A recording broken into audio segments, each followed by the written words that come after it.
درود نور الهی به شما عزیزان دلم. اومدم با یه توضیح کوتاه و مفید در مورد چاکرای قلب یا آنهات چاکرا. آنهات چاکرا اینقدر تماس باش آسونه که به سادگی وقتی دستتو میذاری روی قفسه سینه‌ت احساسش میکنی، گرماشو حس میکنی، وجودشو حس میکنی. به همین سادگی خودتون میفهمید وقتی آگاهی رو میارید روی اون قسمت و تاچ میکنید قفسه سینه رو. وقتی که خوب کار نمیکنه این چاکرا باز نیست، ما وابستگی عاطفی داریم توی رابطه، وابستگی شدید داریم و ما بی‌اعتمادی شدید داریم توی رابطه. ما حسادت و سخت‌دلی داریم، یعنی که سخت میبخشیم و بابت هر چیزی حسادت میکنیم. خوشی دیگران رو نمیتونیم ببینیم و ما در رنجش هستیم. و وقتی که این چاکرای قلب خوب کار میکنه اعتماد داریم، تعادل در دادن و گرفتن عشق رو داریم.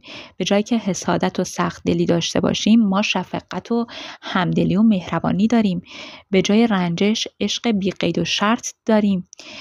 حالا اینجا یه نفس بگیرید، یه دم بگیرید.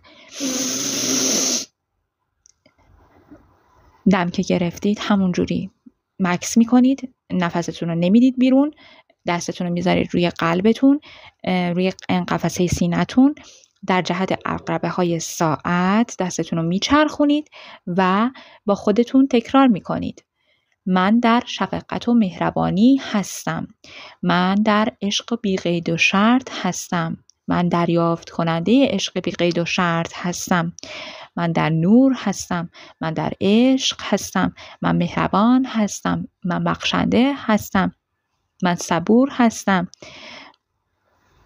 به من به جای بی‌اعتمادی در رابطه اعتماد بده.